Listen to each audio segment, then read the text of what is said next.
You know, and it's like, I'm already dealing with enough. I'm dealing with being away from my kids. Yeah. I'm dealing with, how did I get here? Lost and my career. Like, you're beating yourself up so much in that time, and then to have other people also beating you down. Right, exactly. So that also caused me, okay, so when I was locked up, I decided to join their recovery program they have and a lot of things like that. So I went through all of that, and I felt like, okay, you know what, I'm going to get out, I'm going to do this, I'm going to get my life back, you know, I don't care. I mean, I went in, I think I'm probably the only person that I know ever that went into jail, well, besides men, women, that I went into jail and I came out, you know, fitter and better physically than I was, because I just focused on working out and just, you know, staying out of trouble and just doing my thing. I mean, there's a lot that can happen, because you want to try to, not fit, but you want to be safe. Yeah, exactly, exactly. So I stayed out of trouble. So anyway, I got out. And when I got out, I had to move in with my brother and my sister-in-law. So here I am going from living my life. But when I got out, my ex-husband had a restraining order on me. And the restraining order for was... what, though? From, I couldn't see the kids because he said I was a danger to them because I drove drunk with them, right? Well, shit. And then he said, I know. He said he was scared that I was going to take them and leave the country and stuff. And I mean, like, dude, whatever. That doesn't even match. I don't even have a job or a car. I lost everything. You sent my car back, remember? How I'm going to get to another country? Yes, how am I get there? We don't have a passport. Yes. Start you sold everything and you took everything. Just out of spite. Yeah, out of spite. Because, again, his own experience with his mother. Exactly. He was projecting all of that onto you. I would say that all the time. That and he was hurt. Yeah, and I get it. So, yeah, that's exactly what happened. So, okay, so anyway, I get out, so I go through all this stuff, and I'm struggling, right? So, I drink again, right? Because there's nothing else to do. I got to escape. Well, that's your blanket, too. It's my blanket. So, here I am. So, the thing was, the restraining order was either you go and sign these papers right now at my attorney's office, or you're not seeing the kids. So, file for divorce. So, complete this divorce right now, or you never get to see your kids. Exactly. Again. So my brother and my sister-in-law wasn't having it. They were like, he is not going to do that to you. So, and I had no money. They were like, we got your attorney. Don't worry about it. It's a blessing. So I got an attorney. She said, don't you sign a thing. Yeah. And let me go to this this courthouse tomorrow and get this restraining order dropped because it's BS. And it's not going to happen. I mean. So you call him and you tell him to bring them kids to you right now. So it happened anyway. So fast forward.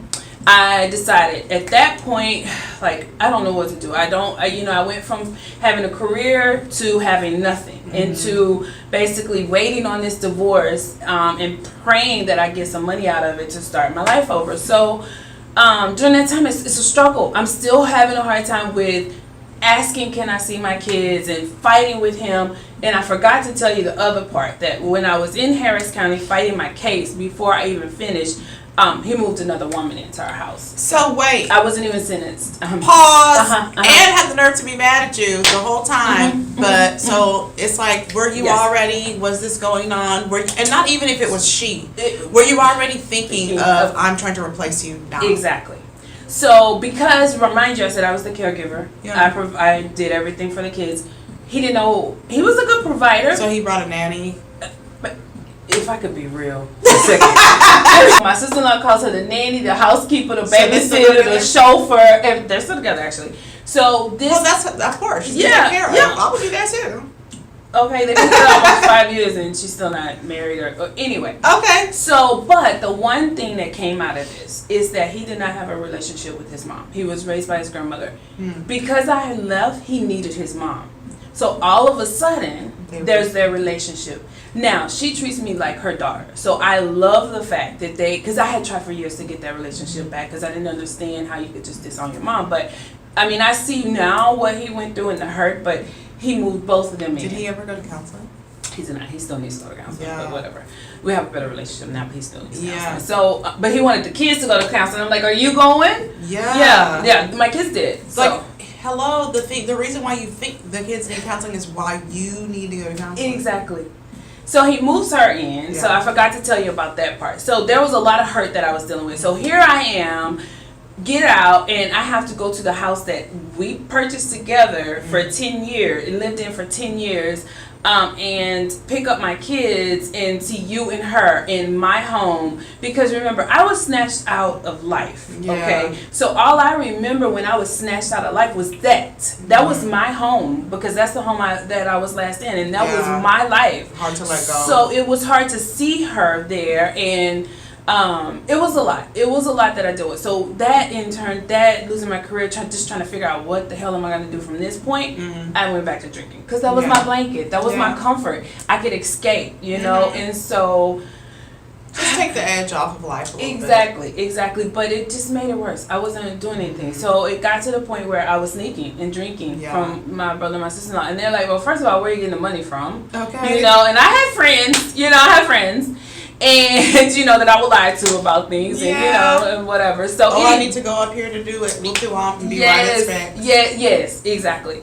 So, well, I didn't have a car, so it was a lot of manipulation. It was a lot of manipulations, which is so sad. And when I sit back and look on it, I thank God that I got through that, right? Yeah. So it was a lot of manipulation. So anyway, so finally, my brother and my sister-in-law, they're like, you know, my brother finds all this alcohol, these bottles, wine bottles, and has it in the trash bag. Yes, and so I come in, they basically have an intervention, and you got to do something, we love you. And my brother and my sister, I'm not even kidding, they are my number one fans. Yeah. At the time, I was like, I am grown, and I'm going to do what I want, and this is y'all's house, and my sister-in-law was pregnant, and it was just a lot of stress on her. It was too much, right? Well, so they were worried, too. Yeah, they were really worried. So they made me go to, they told me I had to find somewhere to go. So they had looked up all these places. They wanted me to go back to inpatient therapy. Inpatient treatment. I'd already done that. Yeah. I had already done that. The ex-husband made me go. All these people, you know,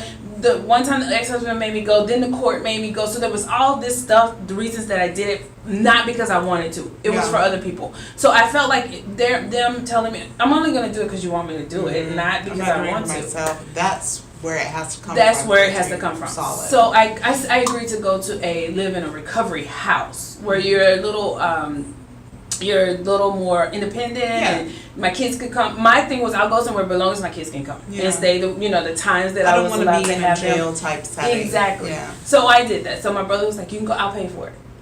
You go. I just want you to get better. So anyway, so I go and I do all this, and I kind of rock it out for about 3 months. And I go to AA, I get a sponsor and all that, and I'm still not dealing with these inner issues, right? I'm doing it still only to impress the other people and make them happy and appease them. And my attorney, that while I'm going through this divorce, she's like, you need to do this stuff. This is good for the show. So I'm like, okay. So finally, I get to the point where we're there, and I actually relapsed in the sober living house, right? You were and like, I was snuck in the alcohol. I was like the lead. I know, but it's so sad. I was like the lead of the house, and well, I'm not laughing at you. It just like it resonates. It's funny. It's funny because of how addiction works. It's like it's a mind thing, and you don't even know, and you manipulate, and you don't see it, but people can see right through it, right?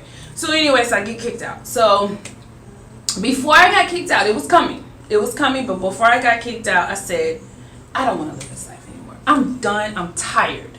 So by this time, I had gotten my divorce money. Right, so I had gotten my divorce money. It was a good amount of money. So most smart people would probably went about in house and invested in the business. That's not what I did. So I was like, I'm gonna showboat. I'm gonna show him what I did with his money. So he has her over there. I'm gonna be like, well, I got his money. Let me show you. So I went and bought this car, and and my brother's like, why are you spending all your money on this car? You don't even have anywhere to live. And just craziness, right? So I just spent running from you. Running from me.